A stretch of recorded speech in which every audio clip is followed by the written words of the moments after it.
order. Roll call, please. Mr. Abbott? Present. Mr. Bratton? Present. Mr. Johnson? Present. Mr. Millis? Present. Mrs. Parker? Present. Now we join us in the pledge. Pledge allegiance to the flag of the United States of America and to the republic for which it stands, one nation, under God, indivisible, with liberty and justice for all. Okay, approval of the agenda. Does anybody have any questions about the agenda? Any additions, corrections? I don't know if we have to correct it, but on the very last page, Okay. talk about a planning session on 226. I assume that'll change if we vote on that line. I think it will. 8A on 2. That was minor thing. Very minor. Hold on one second. You see it? 226. Page 4. Yeah, we need to make, I So the next don't know. one's what- gonna be 221, is that correct still? Or is that changed? For planning. hold on one second. Okay. It'll be 221 if Assuming 8A 8A approves, yeah. Right, okay, I get what you mean. 221. Okay. Anything else? So, does anybody, while we're looking at it, does anybody have any other questions about those? Look it over now, between now and look at the 8A and before we vote on it, then find out if there's a problem. The only thing I had when I was bringing my calendar today, two of the weeks we have meetings on Monday as well. Well, So I yeah, don't know if I actually, okay, we're gonna talk about that now. We don't have to, I wanted to talk about May 16th. If you look at May 16th, the issue there is just like you said, we have a board meeting on the 14th. Oh, Is that one that we would want to move to the 23rd? And then, when's the graduation? graduation is on the 20th. So that was one question I had. June 20th, for the planning session, I will be out of town. You can still hold a planning session.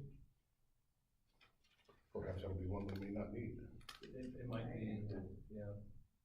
However, if we pass the bond issue, we'll probably start working with OFCC and get architects to go through that process. But honestly, with wrapping up the school year, July would probably be about the time we get started with that. So I say you leave the June 20th one. I just want to let you know I'll be gone. July 18th, Ron's out of the country, and that's 2 days after the board meeting. I was gonna say we move it to July 25th, but I didn't know about summer plans for everybody else. That's what I yeah. What about you, man?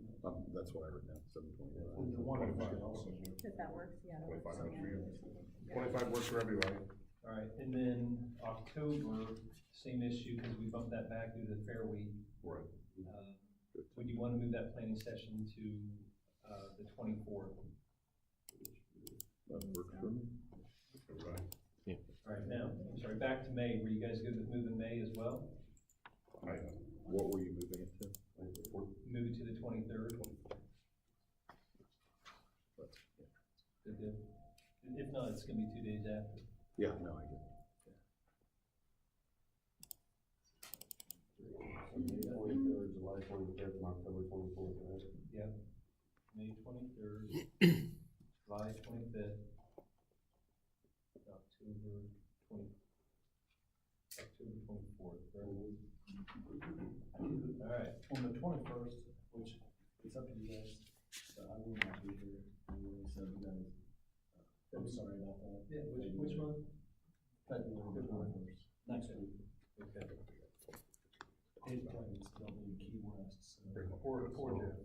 So bad. Poor Joe. That means we talk about it, right? Exactly. Okay. All right. No, make it okay. Any other changes in the agenda and or schedule as such? Okay, do I have a motion to approve with the changes? Okay, thank you. Second. Second by Mr. Bratton. Any discussion? Roll call, please. Mr. Abbott? Yes. Mr. Bratton? Yes. Mr. Johnson? Yes. Ms. Parker? Yes. Mr. Mills? Yes. Approve the minutes from the January 22nd, 2018 meeting. Are there any changes or corrections to the minutes? I looked through, I didn't see anything that, although the public participation didn't quite say how long part of it was. But anyway, just a little side note there. Anyone have anything to add? No discussion? Okay, we could have a roll call then? Motion, excuse me. Yeah, let's do that first. Is there a second? Second. I didn't get the vote. Whichever one wants to do it, it's fine. I got Stacy at Okay. motion and Mr. Johnson second. Ms. Parker, Yes. Mr. Johnson, Yes. Mr. Abbott, Yes. Mr. Bratton, Yes. and Mr. Mills. Yes. Public participation, middle school updates. All right. Well, thank you for inviting us. I brought Ms. Conrad and Mr. Matchett so we could take our entire hour.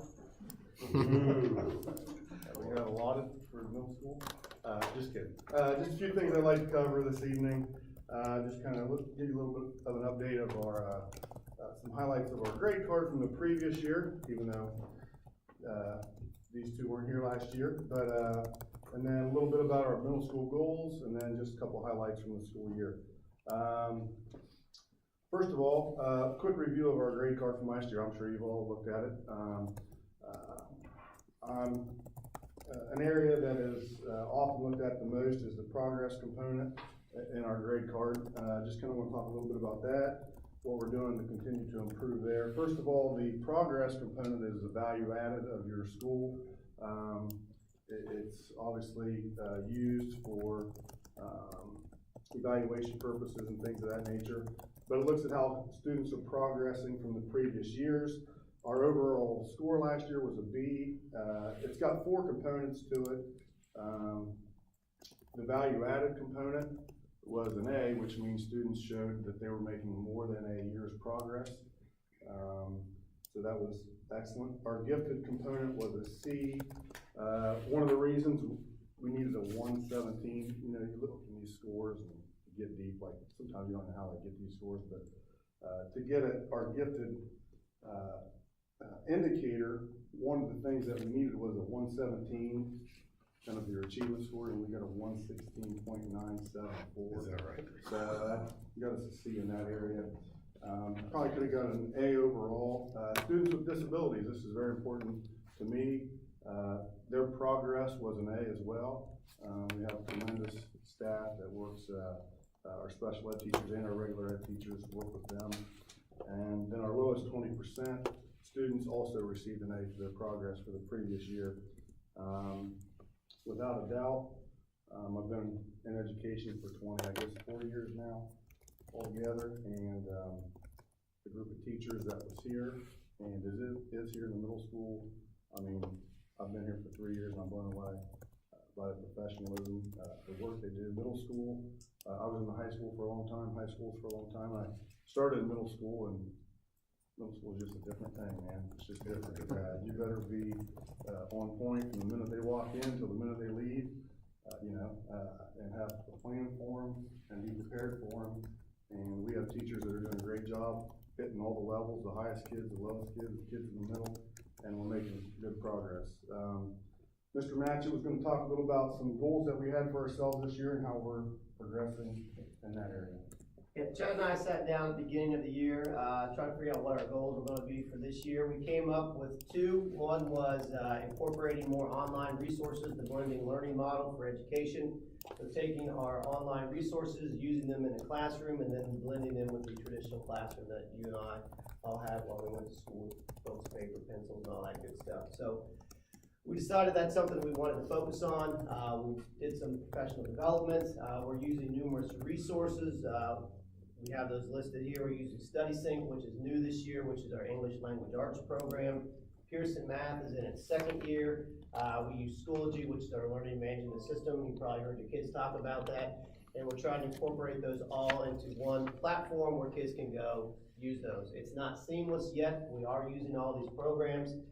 At the very beginning of the year, it's always a stickler because parents are confused with this program, that program. How do I access it? How does my kid access it? So that has been better as kids got used to it. Parents are used to the terms. So we're feeling very good about what we want to do there. Most of our staff is using it. Obviously, there's a few more that we need to move in the right direction.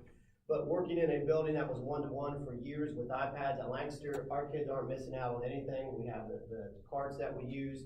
They probably use them 3 to 4 times a day, would be my guess, in their classrooms. And that's good because you don't want them using it all period, every period, or they will get bored. So using that blended learning model, I think we're doing a great job. I was in an IEP meeting last week. Grandfather raising his grandson, helping out, being the guardian. He's good at math, but he says this math's getting too hard for me. In 8th grade math is what you and I had in high school, right? Maybe junior, senior year. So one of our math teachers has online videos that she makes just from her doing it on the board, other links to the same math problems where the grandpa was going to go on, watch them, so then he can go ahead and try to help his grandson. So little things like that make a big difference, but not all of our parents and stuff know about it, so we're trying to get the word out that there are resources out there, not just for the kids, but also for the adults who want to help their kid. The other thing that we wanted to do was we wanted to get input from the staff in terms of what they want to do, make them feel a part of the leadership team. Chad created the school improvement team, and we've got several members from each grade. We've had several meetings, and what we've decided from all of our discussions is we want to work with the IT department to integrate our online resources, and we're trying to incorporate those all into Schoology so people can go there. It's a one-stop shop instead of logging on to 4 or 5 different things. I wish it's not as easy as you would think. There's all kinds of updates from this program to that program that have to happen, so hopefully by next year we'll have the majority of those all linked to Schoology. Also, we want to improve our enrichment classes. The word that you hear a lot is just more work, and we're trying to avoid that, so we're doing that professional development, meeting with our teachers, and coming up with any other ways to make our enrichment classes a little better. And the third goal that the school improvement team wants to do is PBIS, or social emotional development. PBIS has been around, basically catching kids being good, trying to kind of create a common language that we use here in the school for discipline, for various other things. We do all of this stuff now. We reward kids. We have the Bulldog Awards and things that we give out. We're just trying to streamline it a little bit, create common language, and then promote it a little bit better. What's PBIS? Positive behavior intervention and supports. So, like I said, it's been around. We already have it here, but we want to streamline it, kind of update it. There's several ways to do that. You can create your own, but there's a lot of other good programs that exist, so we're going to try to look at 2 or 3. The improvement team is kind of bringing some. I'm doing some research. Bring them together. Which ones do we want to use, and then adapt it to what we want here. So you don't have to use just one. You could use a variety of them together. You can create your own, but there are several good ones out there that already exist in various buildings. So I think our goal is to use one of those and just tweak it to what we want to use here, rather than reinventing the wheel. So as far as professional development, or are you finished? I'm sorry. I can't. Yeah. Okay. No. What I was thinking of, what is the professional development you have going on Friday? Exactly. Well, I can tell you a little bit about that. Oh, okay. I'm sorry. Well, actually, I'm not trying to get you out of sequence. Sorry. well, you can add to it, but I was going to talk just another minute here, but we actually have one of our guests is a gifted coordinator from Pickerington. He's written several books about the subject, about project-based learning. And when Jody was asking me, what do you think you need at your building for professional development, I said, why don't we call the guy up the street up in Pickerington and see if he can come down and maybe talk to, at the time I was just thinking the middle school staff, because middle school teachers have a group of enrichment kids, and they sometimes think, well, we're not really enrichment teachers, we're language arts teachers, or we're math teachers, we're not really gifted teachers, but they are, so we kind of wanted to give them a little bit, it sounded like we had a good resource up the road. Jody gave them a call and they worked something out, so that's one, and then several other things that Jody put together. John will talk about that. Okay, a couple more quick things here. Highlights from this year, one thing that we did is we wanted to improve some interventions we do with our struggling students. We created a smaller math intervention groups for kids that are struggling with math. We used to have kind of a big group of 5th and 6th of a combination, 7th and 8th. It's called Tier 2 interventions. We separated them so they're working on the same thing and getting more direct instruction that way. Also, we started doing our little Wednesday study tables. It's only an hour after school on Wednesdays, but it's, you kind of see at the semester who's in danger of failing 2 or more core classes, and you know, we didn't wanna say that we didn't do anything to try to help this year, you know? I mean, some of them, step one is just seeing how to see what your grade is on your progress booklet, or I didn't know how to log in, you know? And now they know how to check their grade, see what they're missing, things of that nature. Mrs. Johnson's helping, she's doing a couple neat things too. She started a career cafe.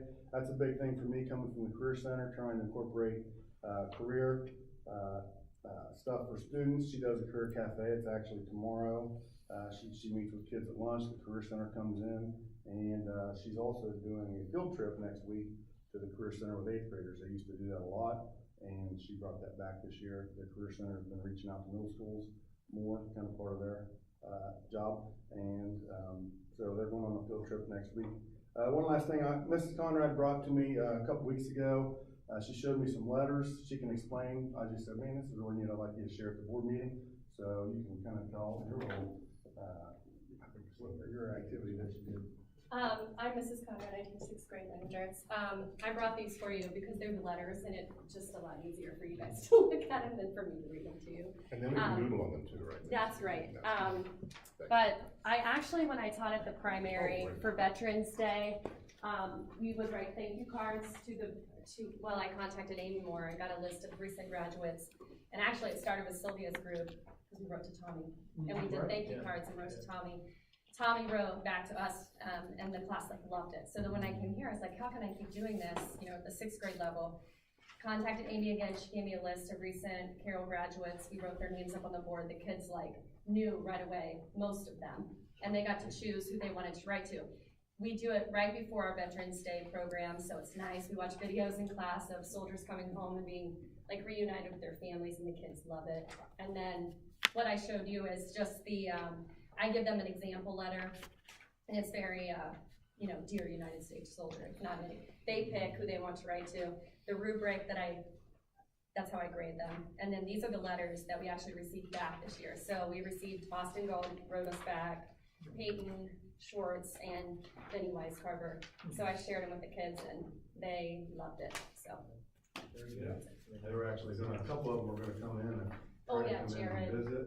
Jared Lasky and Taylor Downs. Taylor Downs. But, read the letters, they're pretty cool. When I read them, I thought, that's pretty neat, so. And we're starting to see more students graduating that are starting to look at the reserves and the armed forces to further their education, get some training as well. So it's for the right person, it's the right thing, and we respect their service as well. So thanks for doing that. I have a question about the 4 areas that you talked about with the report card. Just my thinking anyway, is value add one of the hardest ones to try to make sure that you're staying on top of, I guess, is what I was trying to say. I would say it's hard to maintain because if you grow more than a year for 3 or 4 years in a row, you're gonna be Out of place to go.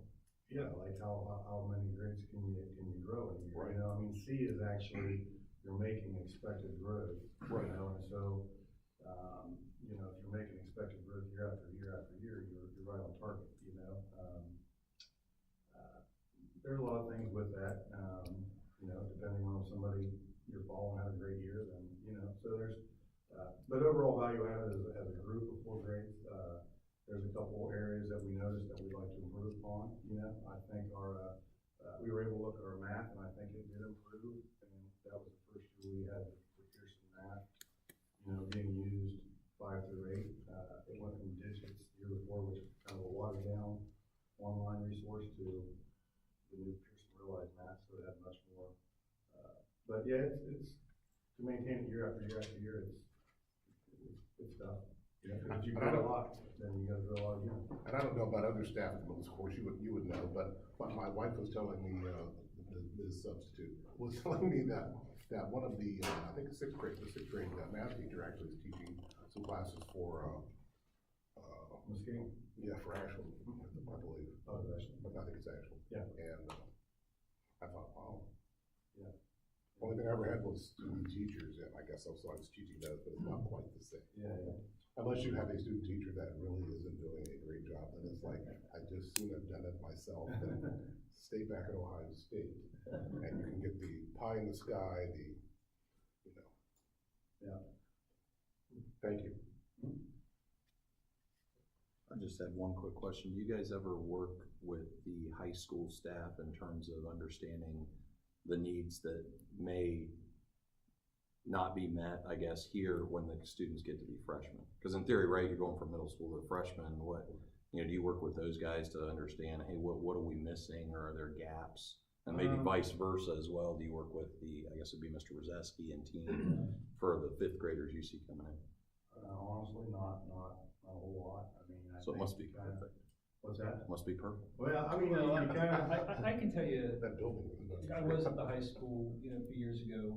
We have two new administrators right now at the middle school and high school that just transitioned in, but, in the past, one thing we've looked at was, we were doing 8th grade physical science in 8th grade, and they were getting credit for that, but, a lot of school districts would, accelerated science students would typically go right in from 8th grade science, enrichment science, right into honors biology. And we were doing physical science and then honors bio. There were some needs that we needed to address in terms of how we teach in the 4th grading period when we made that change because of state testing. What standards need to be covered in the 4th quarter of 8th grade enrichment science to prepare students for that leapfrog into honors bio. So there's discussions like that also with the math department. When we do have collaboration days or PD days, we do allow the staff at the middle school math teachers and high school math teachers to get together, and teachers in other core areas to get together and kind of look at that pacing of instruction. We haven't had that. One thing we've talked about is we don't have a ton of PD days. We're limited with time. In the future, the board has added some additional days to allow for that collaboration, but the hardest thing is finding the time. I know there's some collaboration with students, like if as you go to high school, if you want to get into honors English 9 and you're not in, say, enrichment in 8th grade, there are a lot of students that could flourish in honors 9. So there's some collaboration on which students should be pushed a little bit harder. There's some meetings with parents. The first PD day this year is right before school, and then we have the county-wide PD day in September. And they're meeting as, all the high school social studies teachers in the county possibly, or all the middle school social studies teachers in the county. So that's even hard to just break down the middle school, high school, Blue Carroll transition. But we have some things planned in the future with additional PD days where we'll be able to do more of that collaboration and planning and adjustment of instruction, I think, in the future. Thanks. Okay, next we have item 7, treasurer's recommendations and reports. Travis. Okay, item A is approval of the January financial statements. Total expense of $8,479,368.72, including a little over $6.7 million in the SCOIC activity. You have the financial statements, both either a hard copy or electronic copy, page 11 on the electronic copy. The executive summary for January, just real quickly. Our income tax, our school district income tax, is distributed in on a quarterly basis. The third collection was received in January. I put a little screenshot in there for you on a sheet that I track it on, because I think it helps to see how the income tax is distributed and how you measure the growth of the income tax. The first line, and the screenshot has the same collection last year in January of 17 compared to this year. The first line are individuals who are, for whatever reason, just now filing their taxes. Normally, obviously, this would be done in April, but for whatever reason, it might be late. It might just be a random filing. So even though that dropped by 6.3%, those are random. That's a random look at the tax collection. That typically gets made up. Yeah, exactly. The third line, I'll skip the second line, are those individuals making estimated payments. A lot of farmers will do this. Just when you're not certain of your income, they'll make estimated payments throughout the year. Again, very random and not a true indication of growth. The true indication of growth is the middle line, where this is, probably like all of us, and at least I know Mr. Hahn and myself here, where the school district income tax is being taken out of every paycheck based on the exact percentage of your income. So that's true growth, and it's a good sign there that it grew by 6.97%. Even though the gross total was a little under 2%, again, the major indicator when we look at this in terms of true growth within income of school district residents is represented in that middle line. So I just wanted to kind of give you that snapshot. The second bullet is we get a lot of questions about proceeds from gambling, specifically when the casinos were passed in Ohio. One of the caveats, one of the agreements was that a portion of their revenues would go to Ohio local governments. We receive it in a semi-annual distribution. We received almost 52,000. If you multiply that by 2, we're a little over 100,000 per year, which is about $53 per student. Their original projections were about $80 a student, so certainly the revenues through the casinos in Ohio haven't quite garnered the revenue that their initial projections said. What about the lottery? The lottery, there's no direct money that comes from the lottery to school districts. No. It all goes Does it go into the general fund? It goes into the state's general fund. Now, you could argue they might use that to supplant some of the other funds that they've given to schools, but no direct funding. Talked about some of the expenses and some of the timing issues beginning to correct themselves. Overall, carryover is a little over $2.75 million. That'll start to grow here as we receive our real estate tax collections here in the next couple of months. Any questions on the January financial statements or the list of checks that were written during the month in your packet? I don't have any. Anyone have any questions? Okay, could I have a motion to approve? So moved. Thank you, Mr. Bradley. Second? Second, Mr. Bratton. Roll call, please. Mr. Johnson? Yes. Mr. Bratton? Yes. Mr. Abbott? Yes. Ms. Parker? Yes. Mr. Mellis? Yes. Item B is approve appointing the treasurer as district designee for public records matters and direct him to attend, has the board's designee, a training session provided by the Ohio Auditor of State's Office. Section 109.43 in the ORC, you are all required to attend a public records training as an elected public official or have someone designated to attend on your behalf. So I've actually just attended this Friday. So upon this approval, you will all have satisfied that requirement for your current 4-year term. You're more than welcome to attend one, but No muss, no fuss, Dave. Can we get a wow? Can we get a wow on Wow. that? It's got a little gold seal on it, Wow. too. it's a Weekly wow. it's pretty dry. I don't know if this should go in the weekly wow. You We actually want people to read Saw this. me, you can play it at He night. actually held that up. He did hold it up. It's 3 hours, so 3 hours. it's not too bad. That's all good with Island, it's supposed to be a 3-hour tour, that's what happened to us. Okay, anyone have any discussion about the treasurer going to that exciting 3-hour meeting? Seeing none, could we have a roll call then? Or, no, excuse me, could we have a motion? So moved. That was you, right, Mr. Abbott? That was. Trying to get you and Mr. Johnson. 10 minutes. Yes, I know. Sparkle second. Roll call, please. Mr. Abbott, Yes. Ms. Parker, Yes. Mr. Bratton, Yes. Mr. Johnson, Yes. and Mr. Mellis. Yes. And finally, item C, approve the amounts and rates as determined by the Fairfield County Budget Commission, authorize the necessary tax levies and certify them to the county auditor. We've already went through what the actual rates are. General fund, 42.3 total. We're only collecting the minimum 20 mils. Debt service for the bond issue, the middle school construction was passed at 5.8. It's down to 4.2.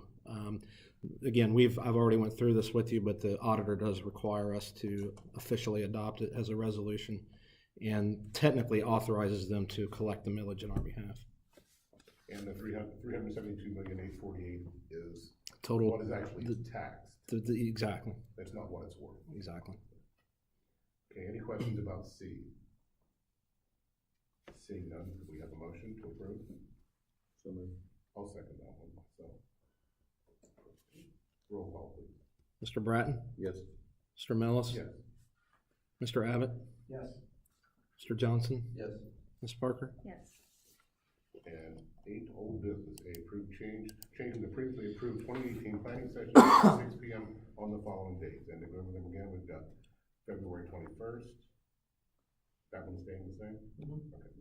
March 21st, April 18th, May 23rd, June 20th, July 25th, August 15th, September 19th, and October 24th, with the possibility that the June one may get scratched. Does anyone have any, looks at their cell phone, which I do not have mine on, by the way, to see if there's any conflicts? Does anyone have any conflicts with those? Okay. Seeing none, then could we have a motion to approve? So moved. And that was Mr. Johnson. Johnson, thank you. Really, your voices don't sound a whole lot different from, I'm under the weather. hey, what can I tell you? I also have that tinnitus thing where they're ringing in my, yes, it's not going bad right now. Is there a second? I'll second. Thank you. And that was Mr. Abbott. Okay. All right, roll call, please. Mr. Johnson, Yes. Mr. Abbott, Yes. Mr. Bratton, Yes. Ms. Parker, Yes. Mr. Mills. Yes. And 9, superintendent's recommendations and report, it's all yours. Okay, just a couple things. We touched on this a little bit. Friday, we have a professional development day scheduled. Just so you know what's going on with that, the elementary teachers and some high school special education teachers and middle school special education teachers will be having some MAP training, MAP. It's a measurement of academic progress. It's a program, instructional program, basically for assessing students. We're using it for reading and math. But it also helps develop a plan to get students, kind of push them, help with that. We talked about that value-added piece, that year of growth. There's a very close correlation between the math assessments and the state assessments in terms of the predicted score and the predicted growth as well. So that's something that we adopted in the K-4 grade levels, and we're expanding into the middle school and high school special education. One thing that the reason why back in September or October that I brought to the board that we needed more PD days is because we implemented this during the summer, purchased it, and went away from a previous program that had some huge discrepancies with the actual results and where kids were actually performing. So we made a change there, but we were not able to really train the staff the way we needed to, and it's so frustrating to the teachers and us, because we hear it, when you implement something and you don't provide the proper training, it's just, it's frustrating for everybody involved. So we did, in that purchase, we do get 6 hours of professional development by the vendors who provide the program. So they're actually coming in and doing about 5 to 6 hours worth of training on Friday with the elementary school staff, the middle school, and the high school special ed teachers, because we will implement it next year at that level as well. With the middle school and high school, Mr. Young touched on it a little bit, but PBL is project-based learning. You might also hear it referred to as project-based management now. It really, provides teachers with, we talked about how sometimes they're in gifted instruction, those students sometimes just get more work, and that's not the intent of gifted instruction. Right. It's to challenge them to think deeper. I've heard my granddaughter say that. Just more work, Grandpa. Yeah. To be a bit more creative, but we're bringing in an individual from Pickerington who is well versed in this to kind of help with the middle school and high school staff, and it really lines up with our 21st century focus on instruction. We talk about the 4 C's and our guiding principles, and that would involve instruction that challenges students to think critically, to be creative, to collaborate and communicate, and those are all skills that students need to be prepared for life after high school. So it'll focus on that. And then data map, don't confuse data map with math training. Again, math is a measurement of academic progress, but data map is an online system that we can use, just like with Progress Book, and our student information system is called Dazzle. There's another feature in there called Data Map, and basically all the state assessments that students have taken, or any assessment that they've taken or that we enter, which is everything, from the time they enter kindergarten all the way through 12th grade, their ACT scores, SAT scores if they take that, state assessments, 7th grade, Iowa, algebra, readiness assessments. It's basically a huge bank that stores all the data, and so teachers can quickly access and see the trends and patterns over the entire academic career, and it's all housed in one location. In the past, sometimes we got to access 3 or 4 different applications and logins, but now Meta, which is our ITC, that provides our internet and student information management, houses all that data in one place. So the teachers have had access to that, but now they're going to receive some training on how to actually navigate through it and what the data means as well. So those are some of the things going on the 16th. And finally, on the 16th, all staff required by the governor's budget bill, House Bill 49 last year, had a million things tied to it with education. And one of those is to require that all staff members, except for part-time employees under 100 and under a certain number of hours in a month, 120 maybe, they are not required to be trained, but all staff members have to be trained how to use an AED, an automated external defibrillator. And they have to be trained by July 1st of 2018. And then once they're trained, they have to be trained once every 5 years after that. So a lot of people have CPR training, but it didn't include the AED training. So we're getting our staff, everybody will attend about a 45-minute session throughout the day, and they'll be offered hourly, and they need to get to one of those sessions to be trained. Bus drivers are actually trained every 2 years in that, so there is an exception there. But all the other staff, including custodians, aides, food service employees will all be coming in during the day for that AED training, okay? I think we'll talk about this at the planning session, the high school roof and where we stand on that. Yeah, we got notified that that's gonna be bumped back due to some weather, so we can talk about that at the planning session. And then I think that's it for my update, and are there any questions about the update, anything mentioned there? Everybody good with the buses and the accidents? Yes, that was, we had on Monday the 5th, we had an accident in the morning. That was weather related, right underneath the railroad viaduct. Our driver was not cited, and it is important to mention that. There was somebody that was following too closely and was cited for that accident. And then the one in the afternoon was that was not weather related. According to the Highway Patrol, the roads were dry. It was on a flat surface. The road was dry. There was a distracted driver that just crept into the back of a bus. Been working with Travis and the families, getting the accident reports, and then also we had an issue later in the week, and that one our driver was cited and does not need to appear. It's a 2 points on the license, but there were no other issues with that. So it's kind of where we are. Yeah, thanks for asking. And then I wanted to give you, this is kind of non-related, but also heavily related to what we do and what we're trying to accomplish. There is a levy committee. Jen Sherman is a parent in our school district. She has 2 boys here at the middle school, one at the primary, and she has organized a levy committee that a lot of us are a part of outside of school time. And you know, there's a lot of energy, a lot of support right now. People are getting on board, but the planning process is starting and the ideas are being shared. Really, Jen's going to lead an active campaign with a large group of parents.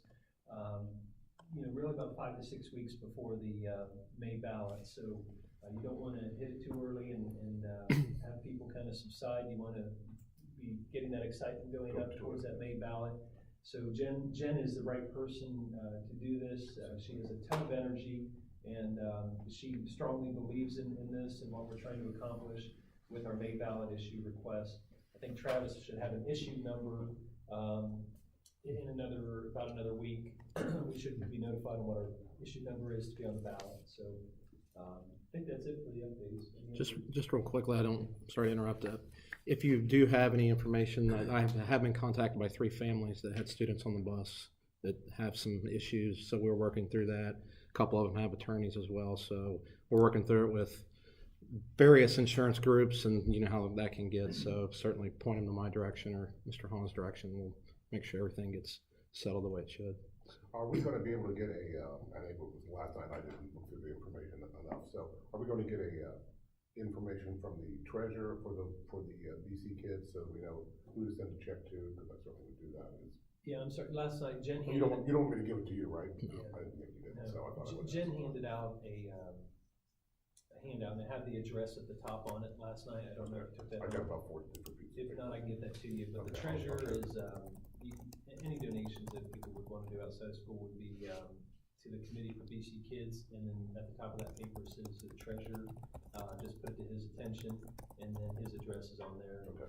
Checks can be sent there if you would want to make a donation. Are those handouts you passed out, I know it's completely unrelated, but is that something she emails or you guys can email? Because Yeah, she they can actually ran it. she can do that on the personal email. Yeah, I'll talk to her. Because I know there was some people who didn't know. Yeah, I'll make a note to have her follow up with you.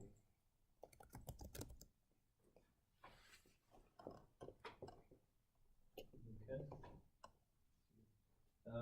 Moving on, to 9B, under students and programs. Number 1, approve the 2018-19 high school registration guide. B2, approve a proposal for 3rd grade summer school focusing on reading language arts to be held May 29th, 2018 through July 13th, 2018 from 9 a.m. to 11 a.m. at the intermediate school. Number 3, approve an out-of-state trip for varsity baseball to play in Raleigh, North Carolina and Greenville, North Carolina on March 29th through April 1st to be chaperoned by the coaching staff. A lot of parents go on this. Just for the new board members that so you know in the future, there are some requirements in terms of taking school transportation, you know, a bus, a van, something like that outside of the state. The law actually says from the point of exit to the point of entry at the state line, you cannot travel over 1,000 miles round trip. Right. Okay, so this is under, it comes out to about 849, 850 miles. So we can't take vans. Can't take school vehicles What's further that? than, can't take school and vehicles further than that. Right, further than the 1,000 Right. miles, right. But it's from the point of exit, so like Ravenswood, and then back. So, just wanted you guys to know, because sometimes you see these out-of-state trips, and that can sometimes determine whether we have it chartered or whether we use school transportation. There is some cost. The baseball program and boosters are going to be doing some things to get that cost down, and they typically don't have any cost additional to the student athletes, and it's only the varsity baseball team. So just wanted you to be aware of that. Any questions on that before I move on? No? Okay. And that's over spring break as well. So number 4, approve a high school science club trip to the wilds in Cumberland, Ohio on April 21st through the 22nd, 2018 to be chaperoned by Joe Carter. David Goslin and Joe Rochon will also chaperone if needed. Number 5, approve May 30th through the 31st and June 1st, 2018 as the dates for kindergarten registration and screenings to be held at the primary school. The primary school proposed this to me a couple months ago. We had some discussion, looked at the pros and cons. What happens is to do all the kindergarten registration and screening, well, to really do the screenings, you have all 6 kindergarten teachers that we currently have conducting the screenings or assessments, plus we have a phys ed teacher, the school nurse, a speech and language pathologist for the district that also conduct the screenings. And what happens is it ends up being 9 people that are pulled from their responsibilities for 3 days to get all these done. And that has an impact on the students that are in the classroom in terms of not having their regular teacher. And, we have some substitute costs and things, but we will, with this situation, once if it's approved, we will be putting information on our website for families that need to register. They can register beginning April 9th instead of a date for their screening, but their screening won't actually take place until May 30th, 31st, or June 1st. If there are parents that are concerned about whether their child will be ready to enter kindergarten based upon the outcome of the assessment, or if they need to maybe do another year of preschool or something in between, then the best advice at this point is to go ahead and register for the preschool, and then they can always remove themselves from that program. And then if somebody's on the wait list, that would bump somebody else in to a preschool program. So I know one board member has had a question about that, and it's a good question, something I was concerned about.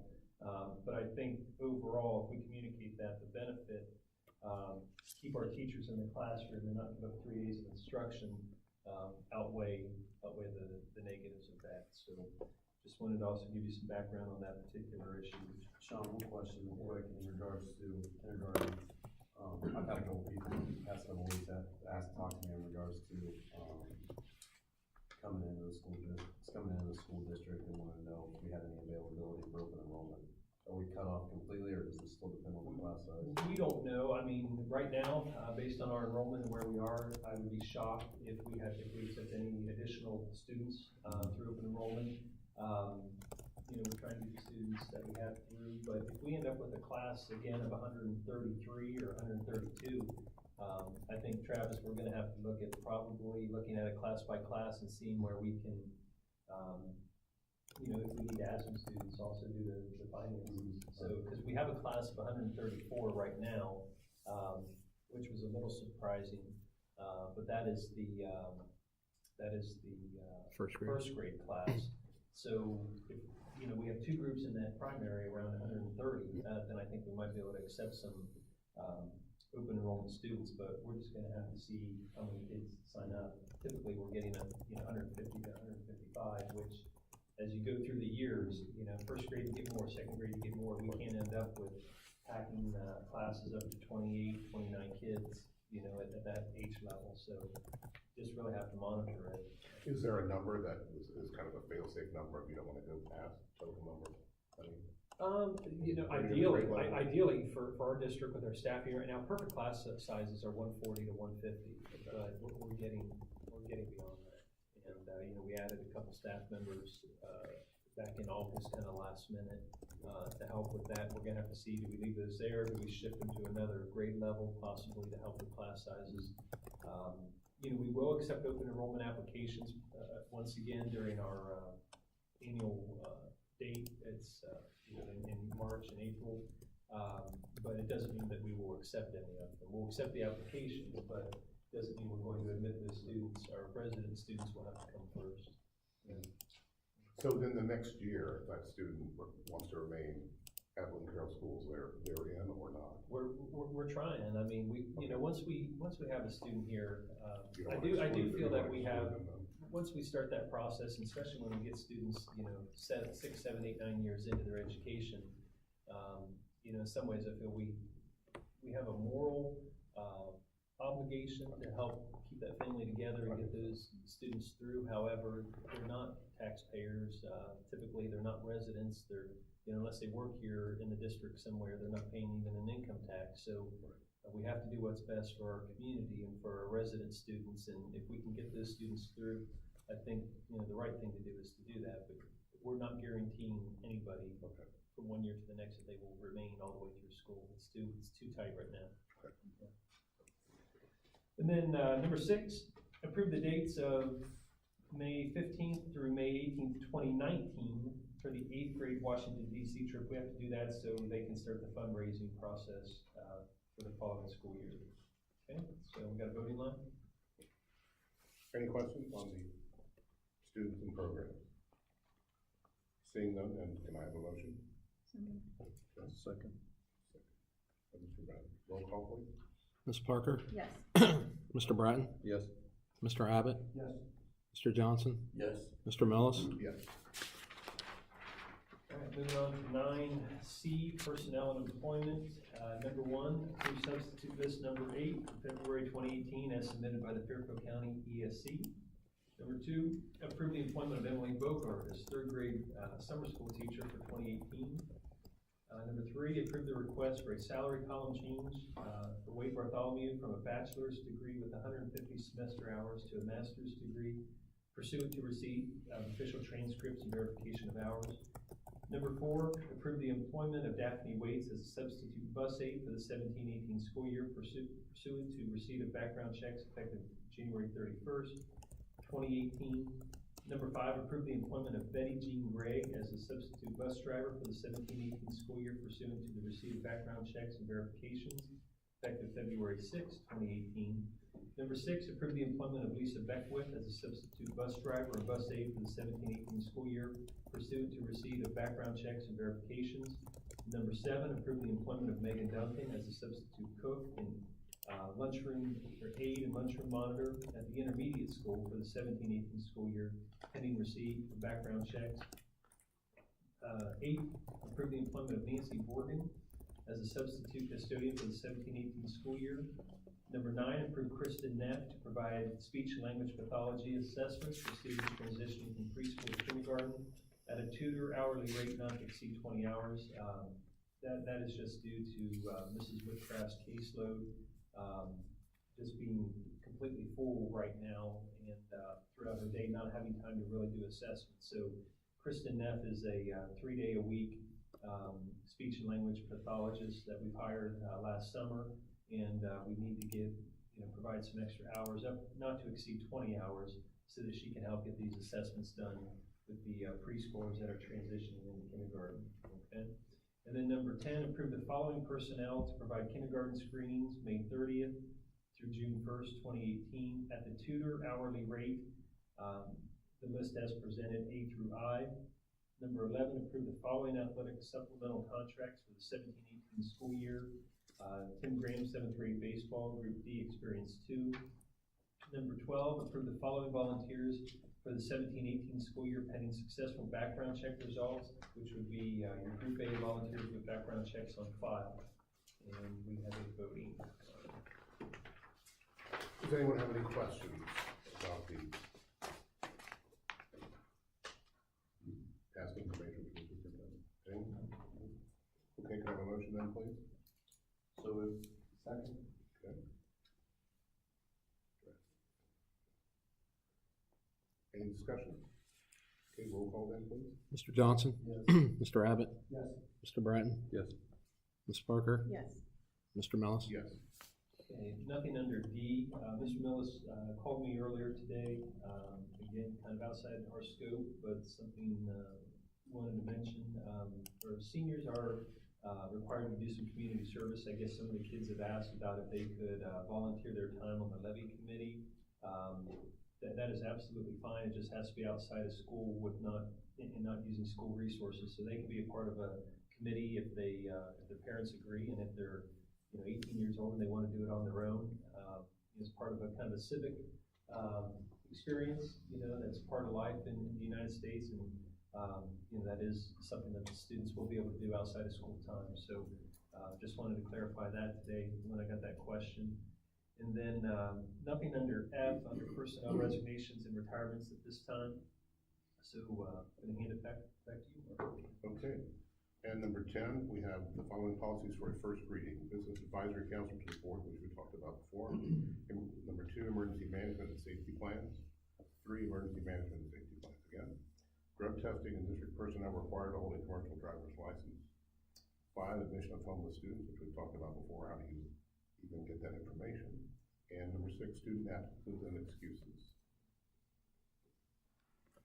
Okay, is there any questions? Yeah, Mark, real quick, I'm gonna bring us up when, Mr. Big and Mr. Hahn and you and I met last week. Right. In regards to that, I know we had talked earlier and previously, and Mr. Bratton and Mr. Abbott, we had discussed in regards to having our law firm represent us in regards to an expulsion case if it was there. That's something we can look at next time when we meet from a policy perspective. Pull that. Yeah. So we're gonna have an expulsion case? No, we Oh, I did that. No, we don't. Okay. Thank What did goodness. I- what But, did I- No, just in the event that would In the happen, event, instead of okay. us, we wanted the law firm to represent us. some districts will have a designee for the board, which is Okay. their council. Yeah, that was a little sticky the last time. Okay, seeing no other discussion, then can I have a motion to approve? So I'll go ahead and second since I won't. Or maybe you'd like to, Mr. Johnson, you'd like to, a second that one? Yes. Okay, go ahead. Okay. Stacy did. Rob second. Okay, roll call please. Ms. Parker? yes. Mr. Johnson? Yes. Mr. Abbott? Yes. Mr. Bratton? Yes. Mr. Mellis? Yes. And lastly, we have board reports and information, and we'll go through those. Facility management, do you have anything, Mr. Abbott? Nothing to report.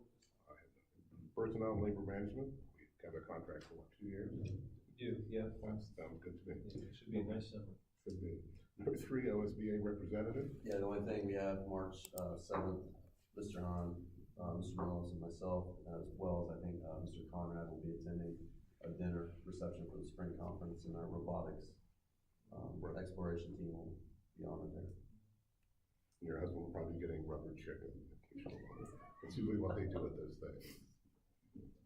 And number 4, policy, which we've discussed in A. Number 5, safety, health, and wellness. And number 6, finance. Nothing. Haven't found any big looping, any negative? Okay. Not yet. The upcoming PTO Booster Board and Education meetings, and we're here tonight. BC PTO, is that the correct date? They're having that tonight? Yes, they added a meeting a few weeks ago, but I think they kept this one as well. And they're currently having the athletic boosters. I might try to attend some of that. Okay. Tomorrow night, the Music Boosters, is that the correct date? The reason I'm asking is, we often would go through these and it would be that half of them would get changed. It almost became comical.